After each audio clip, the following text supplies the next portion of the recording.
Amén, amén. Podemos celebrar. ¿Dónde está Jaden? ¿Dónde está Jaden? Está por acá. Qué buen trabajo en español. Muy bien. Muy bien. ¿Y sabe dónde aprendió ese español también? En la linda Guatemala, cuando fue de viaje. Yo espero que a mí también me inviten a Guatemala. Nunca he ido. ¿Ah? Si alguien que de Guatemala me quiere invitar a ir a Guatemala, yo contento. ¿Ah? Qué bueno que podemos compartir en este ambiente. Creemos en las diosidencias. Dios no hace nada en vano. Dios tiene un tiempo para cada cosa y guía nuestras vidas de maneras que nos sorprende. Y una historia de diosidencia es la historia que vamos a escuchar esta mañana, o la persona que nos va a compartir la palabra del Señor en esta mañana. Nunca supo de Bryan College, nunca. Nunca estuvo en sus planes cuando venía para este país, tampoco llegar a esta ciudad. Pero no tenemos ninguna duda que en su soberanía, a él y a su familia, Dios los trajo a la Iglesia Bíblica Grace para que vieran la gracia de Dios de una manera totalmente diferente y que Dios también se mueve alrededor de todo el mundo. Es un privilegio para mí introducir a mi hermano Arián Reynosa. Arián, ven con nosotros acá para que nos compartas la palabra del Señor en esta mañana. Dios te bendiga mucho. Y mi mejor consejo para cada cubano, ¿cuál es? Habla despacio. Dios te bendiga mucho, ¿eh?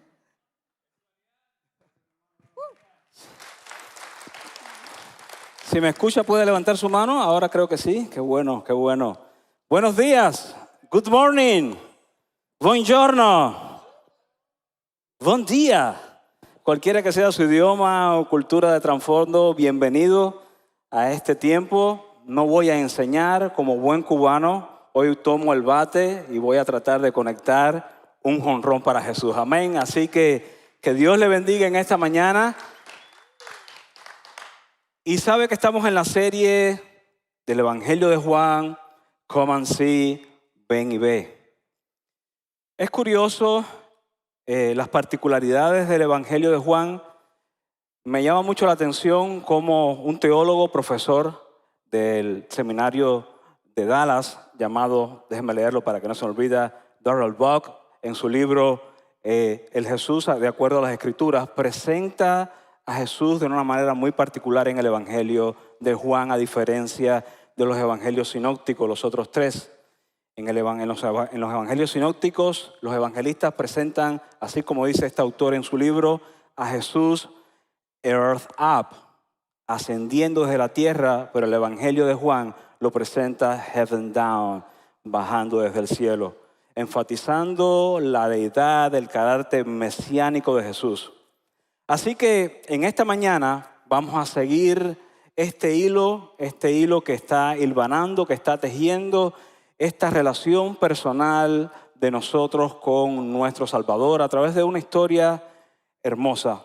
Pero antes, déjeme presentarme a mí, el bateador en turno en esta mañana. Parezco árabe, pero mi nombre es hindú, mi apellido es mexicano. Nací en Cuba y por la gracia de Dios creo que nos trajo lo que para algunos es el mejor condado, del mejor estado, del mejor país de este mundo. ¿Cuántos dicen amén? Así que hermano, como bien dijo el pastor Sama, no hay diosidencias, no era nuestro plan, pero sí era el plan de Dios. Soy la cabeza formalmente de nuestra familia, aunque cuando cometo algunos errores, mi esposa me recuerda, tú eres la cabeza, pero yo soy el cerebro.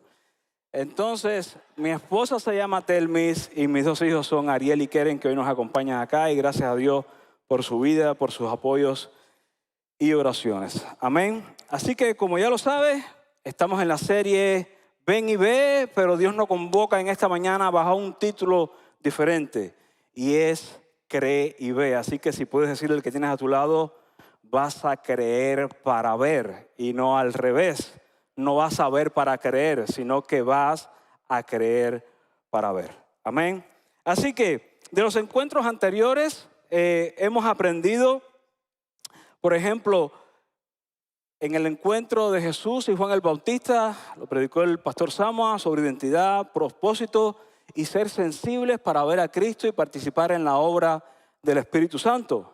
Tenemos el encuentro con Jesús, Andrés y Pedro, donde el pastor Goff nos enseñó a través de la Escritura cómo postrarnos, pedir, seguir, invitar, venir y permanecer al lado de Jesús. Con el encuentro de Jesús, Felipe y Natanael, el hermano Alexei, nos enseñó cómo el Dios que nos conoce de manera personal nos da enseñanza. Jesús y Nicodemo fue de enseñanza que nos trajo nuestro director de campus, Enoch, significado de nacer de nuevo en nuestras vidas, o enseñándonos el significado de nacer de nuevo en nuestras vidas y las de otro para salvación. Y en el encuentro pasado, el hermano Mández, invitado a nuestra congregación, nos expuso el encuentro de Jesús y la samaritana y lanzándonos un reto para alcanzar, y lo pongo entre comillas, los diferentes a esa Samaria con un mensaje de amor y compasión. Así que en esta mañana yo creo que Dios tiene un nuevo encuentro para nosotros. ¿Cuántos dicen amén? Yo antes de comenzar leerles el pasaje, yo quisiera presentarles una historia. Quiero presentarles a este personaje. Su nombre es George Pickering o Jorge Pickering, si lo dicen en español, no importa. En enero del año 2015, este hombre, padre de 2 hijos, uno de sus hijos con una historia de convulsiones, es internado en el hospital regional en Tomball, aquí en Texas, bien cerquita en la zona de Houston. Su hijo estaba en la unidad de cuidados intensivos porque había sufrido un derrame cerebral. Los médicos le habían dado muerte cerebral y se habían dispuesto a desconectarlo de la unidad de cuidados intensivos porque le habían diagnosticado muerte cerebral. Por tanto, su cerebro no estaba en función, no estaba a cargo de su cuerpo y de alguna manera no tenían esperanza con él y lo querían desconectar. De hecho, los médicos, el staff médico ya había hecho coordinaciones con una agencia de donaciones de órganos porque ya lo veían como un posible donor, como un posible donador. Su padre se presentó en el hospital y él sabía la historia de ataques que tenía su hijo y que esa no iba a ser la última vez. Y cuando escuchó y cuando la madre de este joven firmó para que lo desconectaran, este hombre se negó rotundamente a hacerlo y hizo una acción, lo que para muchos fue un delito. Tomó una pistola, amenazó a todos en la sala de cuidados intensivos, enfermeras y personal médico, y dijo que no iban a desconectar a su hijo. En ese momento llamaron al SWAT team del área de Houston, rodearon el hospital y por unas 3 horas hubo una situación de rehenes. Su hijo le quita la pistola, pero él como buen tejano dijo, si ustedes creen que tengo una sola pistola se equivocan, yo tengo otra. Este hombre, en ese tiempo de la situación de rehenes que duró unas 3 o 4 horas, le hablaba a su hijo y su hijo le respondía, él le decía en inglés, squeeze my hand, aprieta mi mano, y su hijo reaccionaba a las órdenes de su padre apretando su mano. De manera tal que en medio de la situación de rehenes ganó tiempo suficiente para demostrarle a los médicos que su hijo no tenía muerte cerebral. Por tanto, al cabo de las 3 o 4 horas, él se entrega pacíficamente a las autoridades, le dice, llévenme preso porque mi misión ya la logré, que no es que desconecten a mi hijo de la unidad de cuidados intensivos. Este hombre va preso, dura unos 60 días en prisión, le dan una orden de alejamiento, no se puede acercar a su hijo, pero en la semana de Pascua, en la Semana Santa del año 2015, él es bautizado en la iglesia de su pueblo de Magnolia junto a su hijo. Luego va a prisión, cumple 11 meses, sale y en la primera entrevista que da su hijo que en ese momento ya estaba bien, dice, sé que mi padre cometió un delito, pero lo hizo por amor. Lo hizo por amor. La historia de este hombre, que es la premisa introductoria para el mensaje de hoy, yo creo que es una historia bien radical, pero yo creo que se puede comparar a muchas historias de muchos padres que hoy están aquí sentados, que hemos hecho hasta lo imposible porque nuestros hijos tengan un futuro mejor. Así que con esta introducción, con esta historia, quiero leerles el mensaje, el pasaje bíblico que Dios nos invita en esta mañana. Así que si puede ir conmigo a Juan capítulo número 4, del versículos 46 al 54, vamos a leer, por favor. Vino pues Jesús otra vez a Caná de Galilea, donde había convertido el agua en vino. Y había en Capernaum un oficial del rey cuyo hijo estaba enfermo. Cuando oyó que Jesús había llegado de Judea a Galilea, vino a él y le rogó que descendiese y sanase a su hijo, que estaba a punto de morir.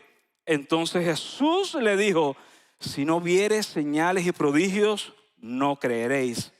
El oficial del rey le dijo: Señor, desciende antes que mi hijo muera. Pero Jesús lo empetó nuevamente diciendo: ve, tu hijo vive. Y el hombre creyó la palabra que Jesús le dijo y se fue. Cuando ya él descendía, sus siervos salieron a recibirle y le dieron nuevas diciendo: tu hijo vive. Entonces él le preguntó a qué hora había comenzado a estar mejor, y le dijeron: ayer a la hora séptima le dejó la fiebre. El hombre entonces entendió que aquella era la hora en que Jesús le había dicho: tu hijo vive. Y creyó él con toda su casa. Esta segunda señal la hizo Jesús cuando fue de Judea a Galilea. Creo que es una historia donde todos nos podemos identificar. Aquí el que no es padre es hijo y ha recibido de alguna manera el amor de padre, y otros hemos tenido que darlo y sacrificarnos por nuestros hijos. Así que es una historia que conmueve tu corazón, pero más que conmover tu corazón, yo creo que tiene verdades bíblicas que van a traer transformación a nuestra vida para que de alguna manera impactemos las vidas de otros. ¿Cuántos dicen amén? Si está de acuerdo conmigo, entonces ponga su asiento en posición vertical, póngase su cinturón, amén, que este avión va a despegar. Tendremos un viaje de unos 30 minutos, habrá algunas turbulencias, pero vamos a llegar al puerto seguro de la verdad bíblica. ¿Cuántos dicen gloria a Dios? Número 1, quiero en esta mañana exponer la enseñanza a través de 4 puntos, amén. Y el primero de los puntos que quiero hablar en esta mañana es que Dios es un Dios de oportunidades, amén. En el versículo número 46, el primer versículo de este pasaje del capítulo número 4 de Juan, dice: vino pues Jesús, ¿cuándo? Otra vez a Caná de Galilea, donde había convertido el agua en vino. Un poco para darte un background de esta historia, como ya hemos de alguna manera repasado, estamos en el Evangelio de Juan. Jesús en esta región de Caná ya había hecho su primer milagro. ¿Recuerda cuál fue? El que había convertido el agua, ¿qué?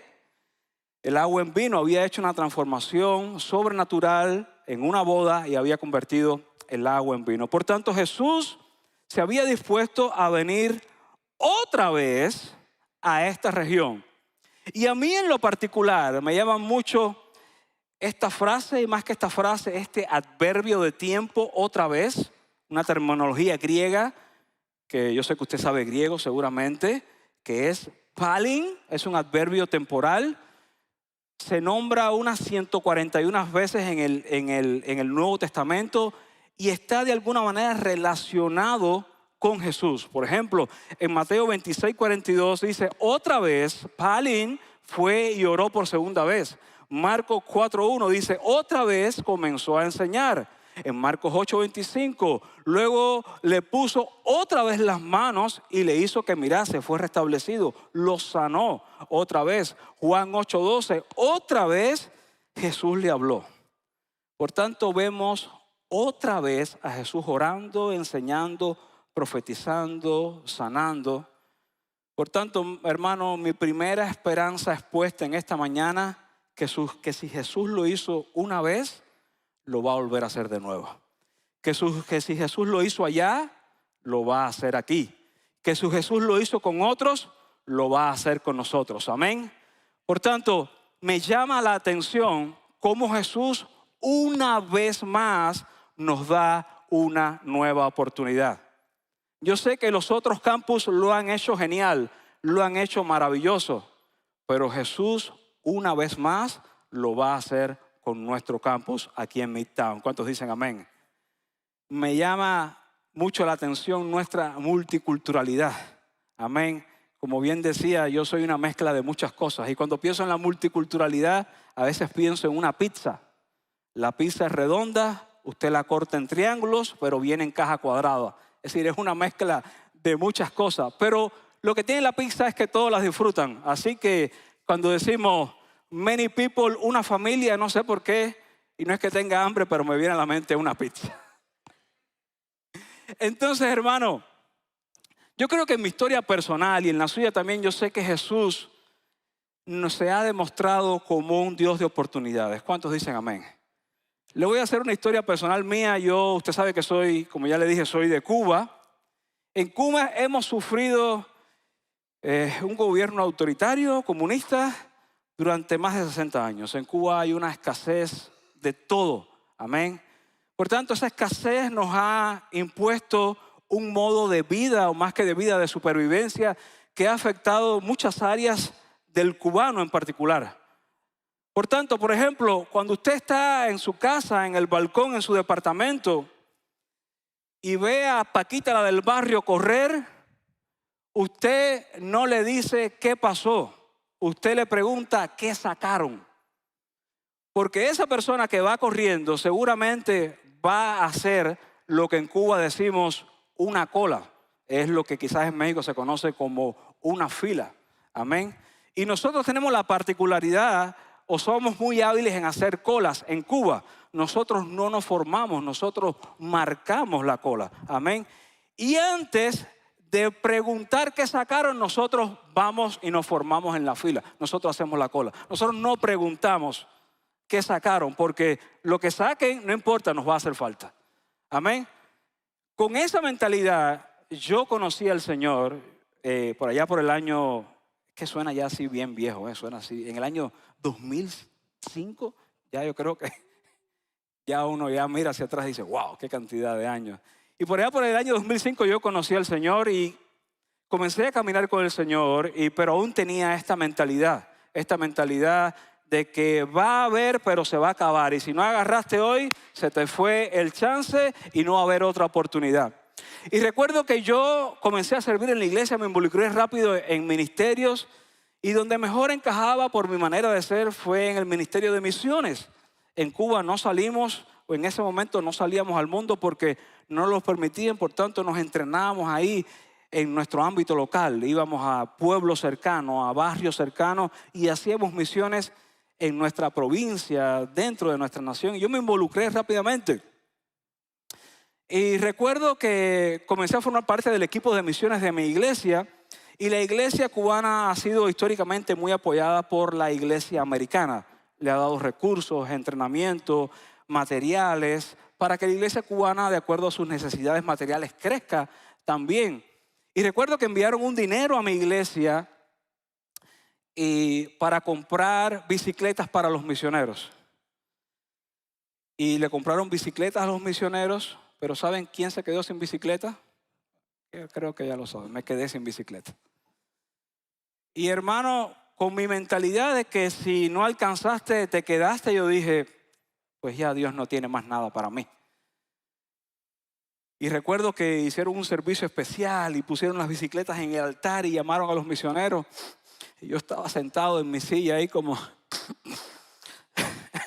no me tocó. Ya no me va a tocar, porque mi mentalidad era que no importa, yo creo que Dios es escaso. Pasaron como un par de semanas y llegó así de la nada un grupo misionero también de Estados Unidos y comenzó a visitar misiones. No sé si usted conoce el mapa de Cuba, pero nosotros no vivimos en la isla o no vivíamos en la isla principal, vivimos en una isla que está al suroeste de Cuba. La isla se llama la Isla de la Juventud. Así como usted me ve de 40, yo realmente tengo 80 años porque somos de la Isla de la Juventud. Y por ese lugar no se pasa, a ese lugar se va. Es decir, es un lugar en el que usted tiene que intencionalmente ir. En Cuba usted puede a lo mejor pasar por ciertos lugares porque le hacen camino, pero a ese lugar usted no pasa, usted tiene que ir. Y más aún donde nosotros vivíamos, que no vivíamos en la capital de la isla, vivíamos en el poblado, por decirlo de alguna manera, secundario. Por tanto, había que tener la intención de ir a ese lugar. Y este grupo misionero fue a donde, a nuestro pueblo, a recorrer las misiones que teníamos. Y mi misión no estaba en el plan. Pero me dijeron, ve a la misión, ve al lugar donde te congregues, por si ellos pasan. Bueno, hermanos, pues Dios movió el corazón de estas personas. Y el primer lugar que fueron, que no estaba en sus planes, fue a mi misión. Ellos llevaban su traductor y dicho sea de paso, su traductor no sé qué fue lo que le dio en la garganta, se quedó sin saliva, se le secó la garganta y no pudo hablar. Y fue la primera vez incluso que pude traducir a un grupo de personas que nos visitaban de Estados Unidos y se quedaron impresionados con el trabajo que estaba sucediendo en la misión, el trabajo con los niños, los ancianos. Y ya, muy bueno, Dios le bendiga, chao, chao, nos vemos, si no es aquí es en el cielo y nos despedimos.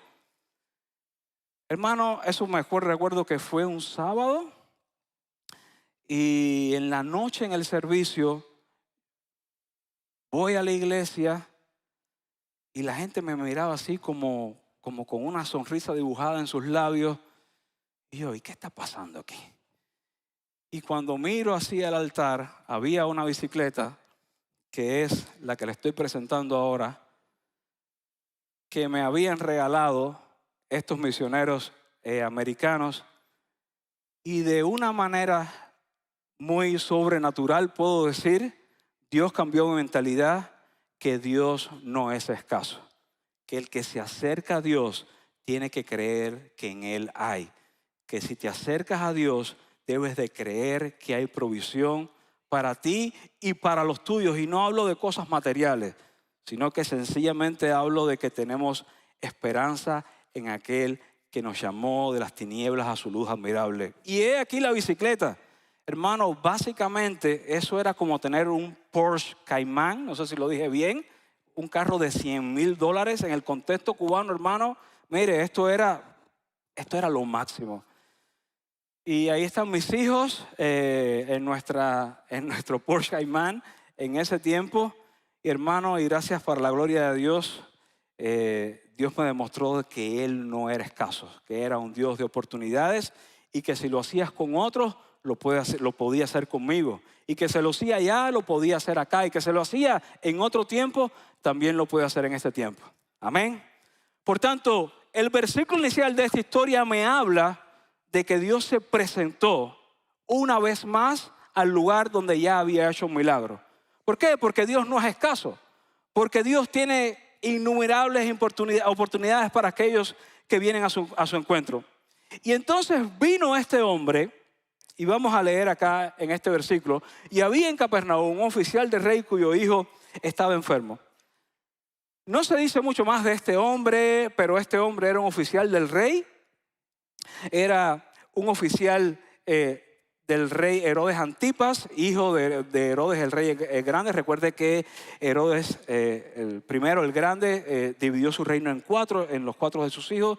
Y realmente era una tetrarquía en este lugar de Caná, donde él era el jefe de gobierno. Este hombre, de alguna manera, pertenecía a la corte de este rey. Y entonces viene este hombre, él vivía en la ciudad de Capernaum, viene a la región de Caná, hay alrededor unos 30 kilómetros, unas 20 y tantas millas de una región a otra, porque este hombre tenía una necesidad. Pero su necesidad se había encontrado con una esperanza. Su hijo estaba enfermo, posiblemente a punto de morir. Y este hombre no le importó su condición, teniendo siervos que pudieras haberlo mandado a Jesús y decirle, dile a Jesús que venga. Este hombre de alguna manera dijo, yo tengo una necesidad, pero yo he escuchado lo que Jesús ya había hecho en ese lugar. Por tanto, me voy a disponer, me voy a quitar de alguna manera mis atuendos de oficial del rey y voy a ir a su encuentro, porque mi necesidad, sobre todo la enfermedad de mi hijo, se puede topar con una esperanza. Y este hombre fue hasta allá y vino a él. Pero de alguna manera su actitud no era la correcta. Ni la de él, ni la de los oyentes que en ese momento estaban alrededor de Jesús. Y este hombre viene y le dice a Jesús, ve, por favor, para que mi hijo sea sanado. Tienes que venir conmigo, tienes que venir a mi casa, tienes que acompañarme, tienes que ir físicamente para que mi hijo sea sanado. Y entonces Jesús se propone corregir la actitud con la que este hombre lo había confrontado.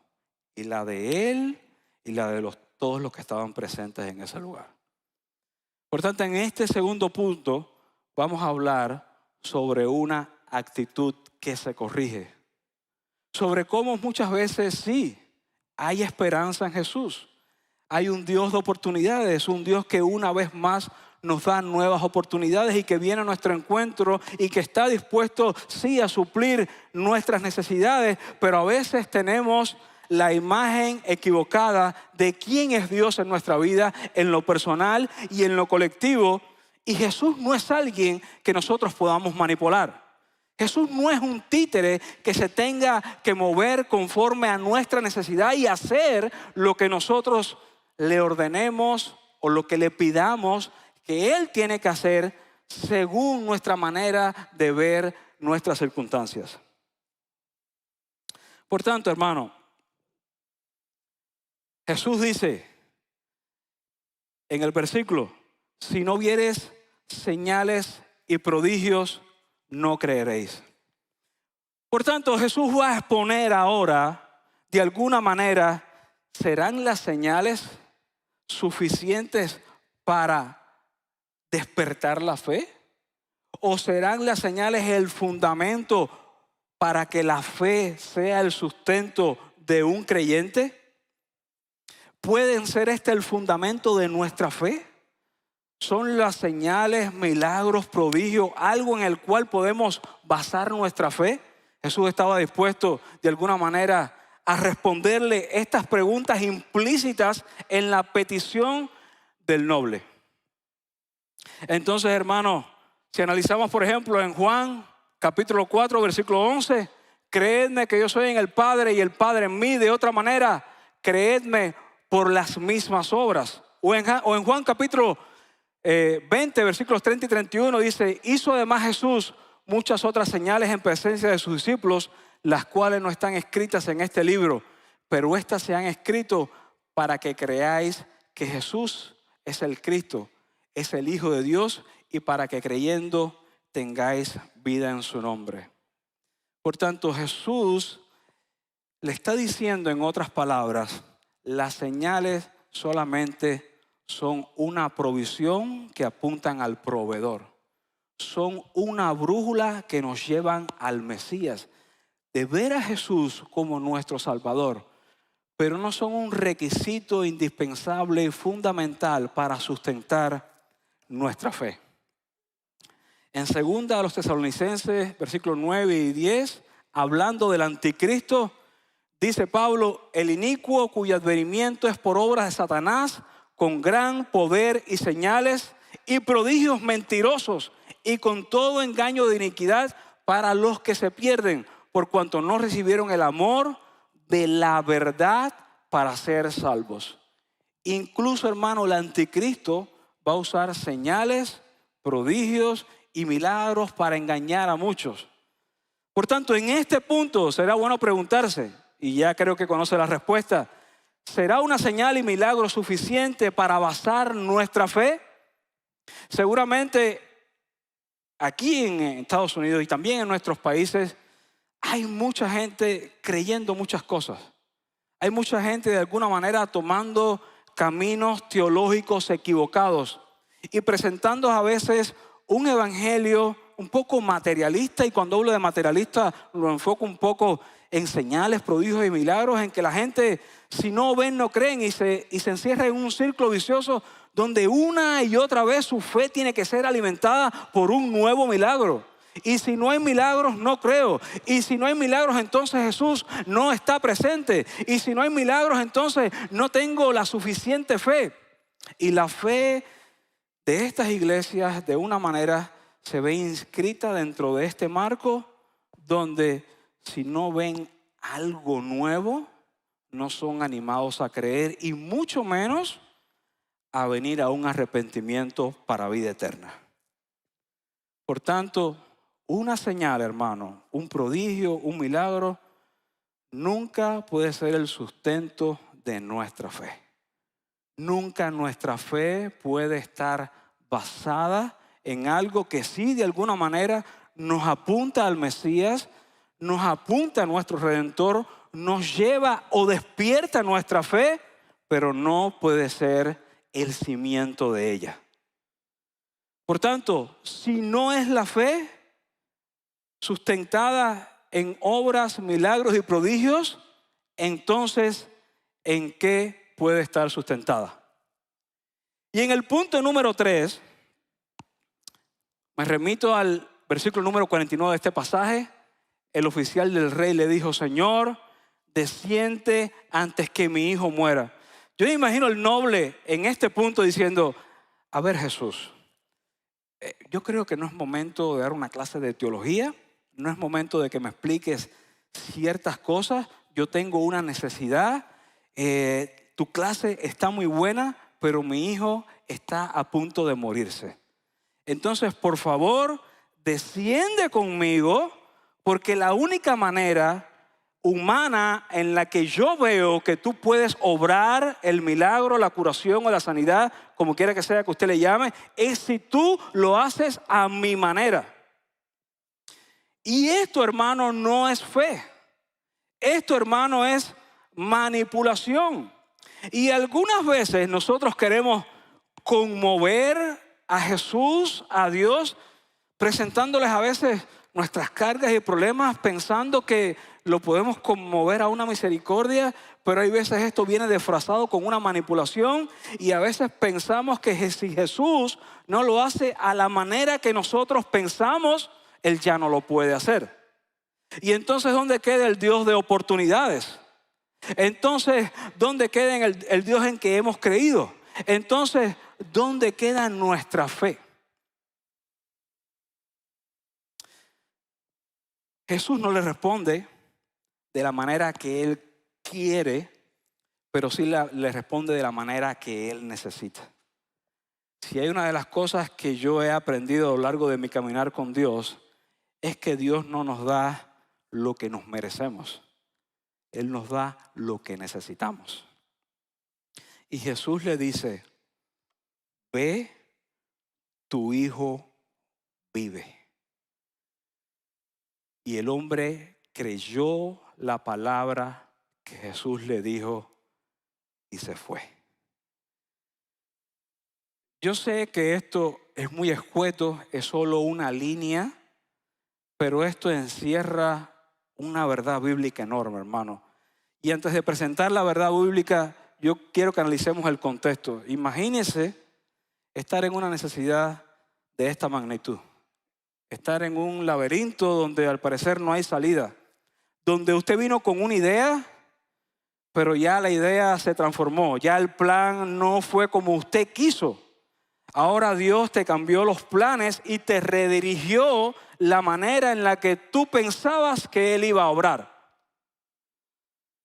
Yo creo que, y en unos minutos los voy a exponer, yo creo que cuando la fe está desligada a lo que voy a poner, se deja de ser fe. Yo creo, hermano, que hay mucha gente creyendo muchas cosas. Hay personas creyendo que Dios es de una manera o que Dios es de otra. Y estamos viviendo tiempos de un relativismo, no voy a decir teológico, de un relativismo moral increíble, donde cada persona se está haciendo o está construyendo una realidad personal y quiere imponerla a la colectividad. Y quiere que sean respetados por su individualidad. Pero, hermano, tu libertad o tus derechos llegan hasta donde comienza mi libertad. Y se lo digo con toda razón de causa, porque vengo de un país donde las individualidades son suprimidas y deben ser sujetas a la colectividad, y donde todos nos tenemos que parecer y donde todos nos tenemos que vestir igual. Y, hermanos, créame que nuestro Dios nos ha hecho a cada uno diferente. y nos ha dado la oportunidad de ser como somos, pero eso no quiere decir que tenemos que imponer nuestras creencias para validar nuestra identidad. De eso se encarga Dios. Y el hombre creyó la palabra que Jesús le dijo. Por tanto, ¿cuál fue el contenido ahora sí de la fe de este hombre? ¿Cuál fue? ¿La qué? La palabra. Y ahora sí el hombre estaba corrigiendo su actitud. Y me imagino a este hombre diciendo, Jesús me despidió, Jesús me dijo que me fuera.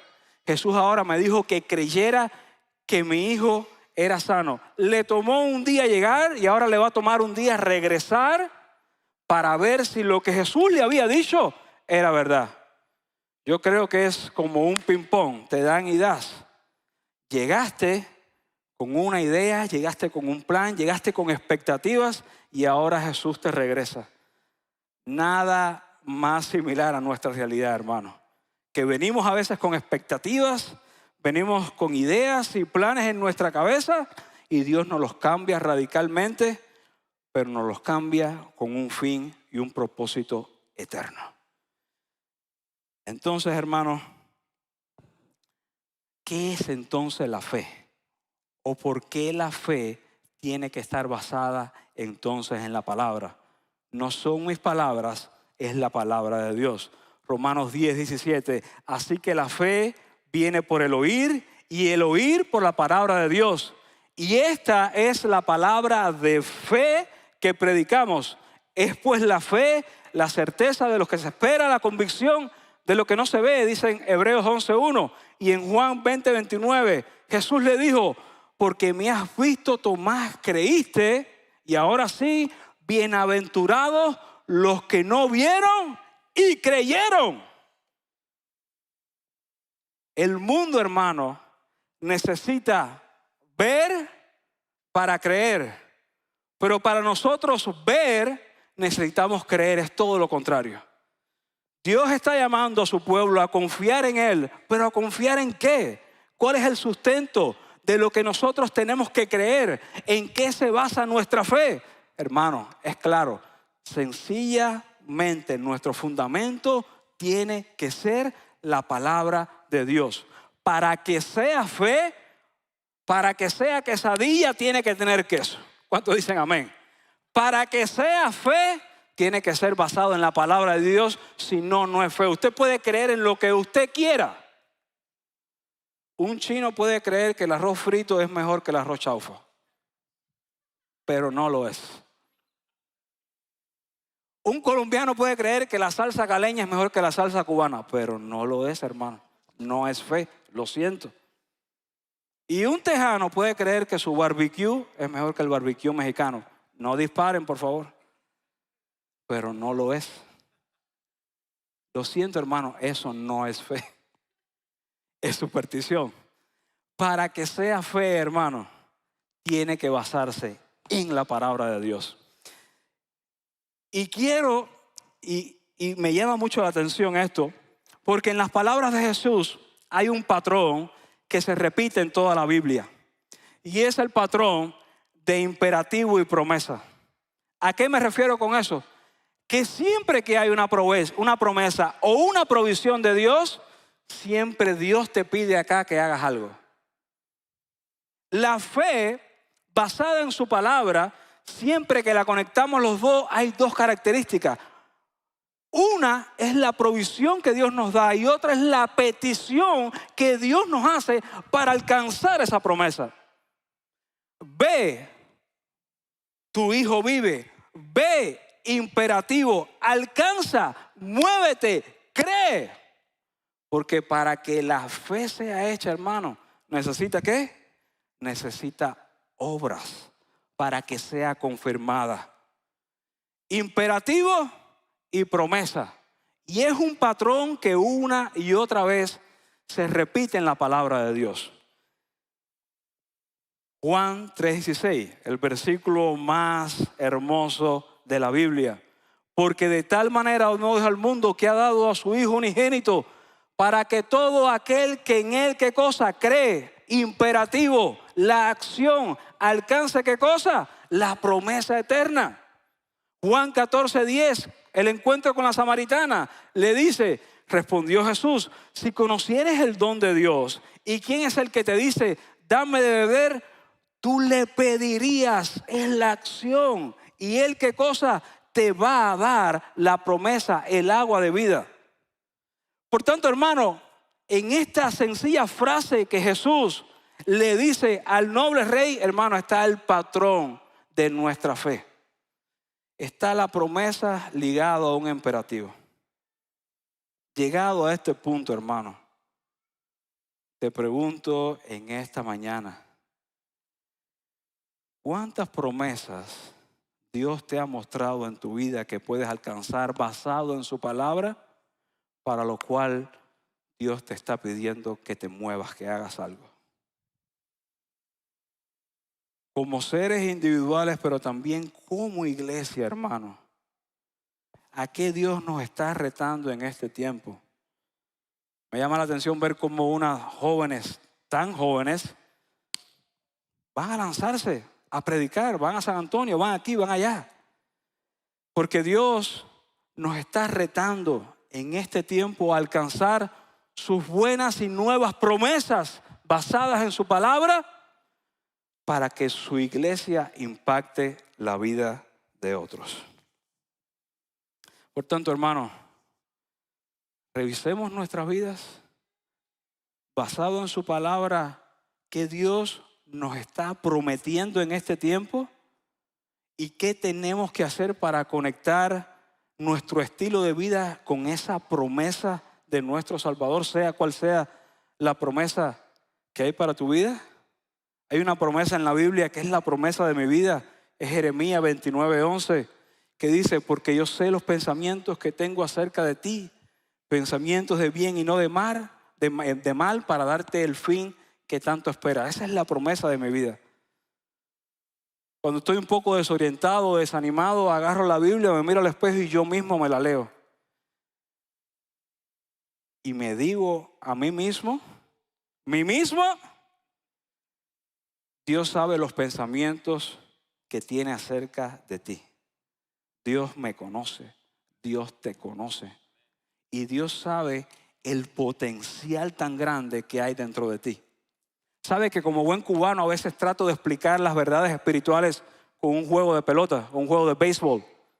Y hay una estrategia que usan los managers, que es el toque de bola. Casi siempre el cuarto bate, que es el hombre de más fuerza, lo presentan, pero la instrucción que tiene es tocar la bola. ¿Para qué? Para engañar a la alineación de que no va a conectar un batazo, sino que va a conectar un batazo corto y entonces engañar a todos para que anotar la carrera. Pero a veces esta estrategia es mal usada.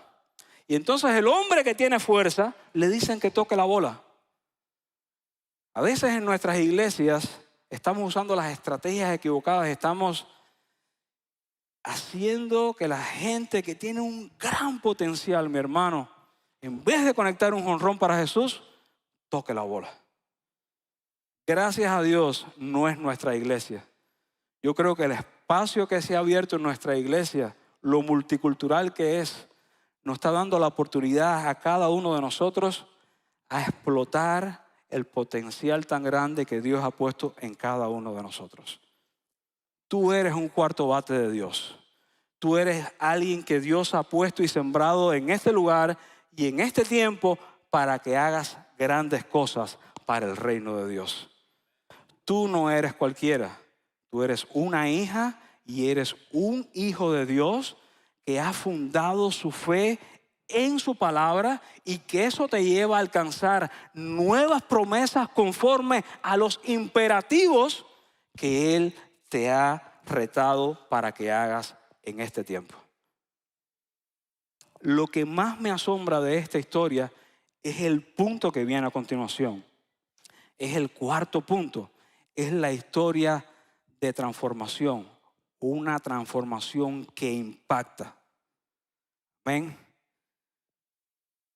En el versículo 46, el evangelista Juan presenta a este hombre como un oficial del rey.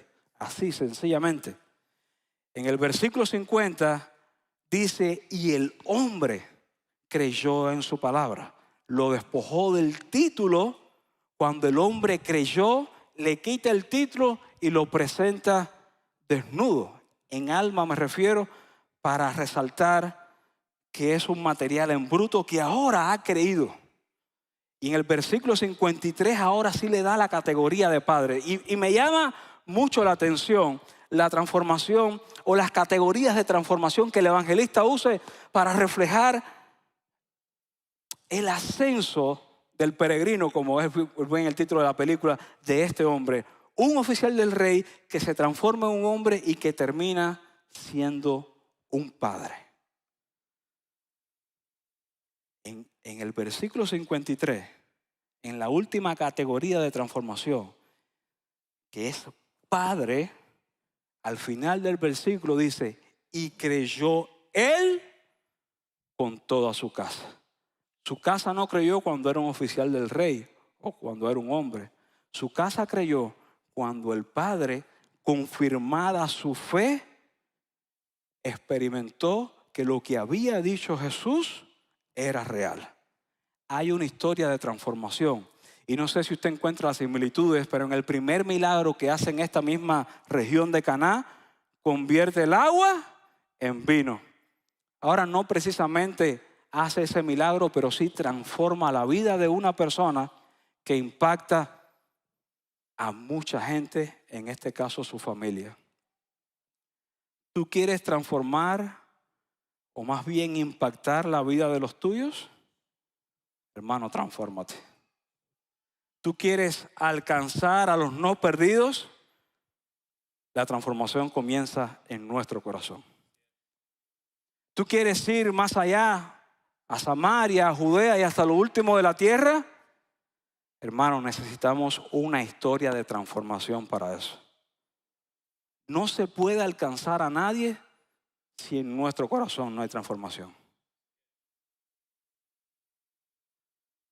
Lo puse así como escalerita, lo iba a poner al revés, pero me salió así. Y me resulta curioso que como el hombre debía ser presentado al principio, es cuando es presentado al final. Si yo hubiese sido este hombre, yo decía, no me presenten como oficial del rey, preséntenme como padre, porque vengo con una necesidad de un hijo. Pero el evangelista, con toda intención, de alguna manera lo presenta así para que entendamos la historia de transformación. Una buena aplicación para nuestras vidas sería preguntarnos, ¿cómo un encuentro con Jesús hace fundamentar nuestra fe en su palabra, trayendo una transformación personal o colectiva que impacta la vida de otros? Hermano, de verdad que es glorioso ver lo que Jesús puede hacer con nosotros. ¿Sabe que en estos, sobre todo en el último año, un hito tecnológico ha sido la inteligencia artificial? La gente puede hacer lo que sea con la inteligencia artificial. Por tanto, yo le pregunté a una inteligencia artificial cómo luciría una iglesia transformada que fundamenta su fe en la palabra y que actúa para alcanzar nuevas promesas. Le di esa entrada y esta inteligencia artificial me devolvió esto. Es una versión de inteligencia artificial de una iglesia con creyentes enfocados en su palabra.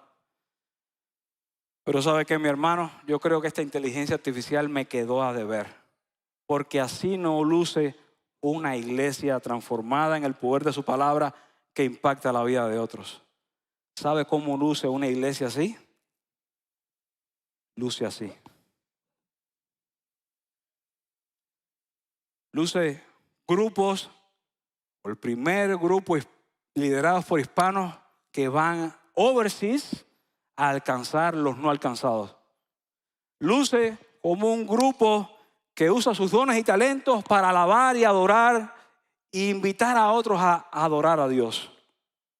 Luce de esta manera como los jóvenes, la nueva generación, son bautizados y los seniors también encuentran espacio para servir en la obra. Luce de esta manera donde los jóvenes son llamados a transformación, son llamados a arrepentimiento para fundamentar su vida en Cristo Jesús. Luce como grupos pequeños que se reúnen para estudiar la palabra de Dios. Luce como un cuerpo de Cristo unido, hermano. Como un cuerpo que ha creído y ha fundamentado su fe en la palabra de Dios e impacta no solo la vida de su comunidad, sino más allá.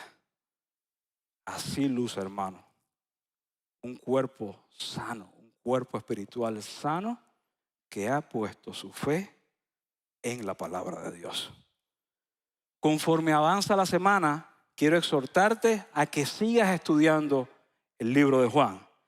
Quiero exhortarte a que sigas buceando, como yo digo, en las Escrituras, encontrando en ella el sustento de tu fe movido a vida eterna. Pero antes que te vayas y antes que disfrutemos del video, yo quiero que hagamos algo juntos. Así que como somos un cuerpo en Cristo, que estamos fundamentados en su palabra de Dios y que somos alguien que actúa en colectivo, yo quiero que hagamos algo. Toma tu teléfono, por favor. Y yo quiero que tú uses ahora tu red social favorita. Usa Facebook, Snapchat, Instagram, usa la que tú quieras. Y pon un post, haz algo que sencillamente diga, yo voy a usar mis estados de WhatsApp, lo voy a hacer ahora mismo. Y voy a poner ahí, mi fe se basa en la palabra de Dios. Y lo voy a publicar. Usa la red social de tu preferencia. Deja constancia. Tú que a veces subes memes y la dedicas a hacer cosas, pon la conclusión de hoy. Mi fe se sustenta en su palabra. Soy una persona movida por fe en su palabra. Pon lo que mejor te guste, pero deja una constancia de que hoy Dios nos ha advertido de que nuestra fe es basada única y suficientemente en la palabra de Dios.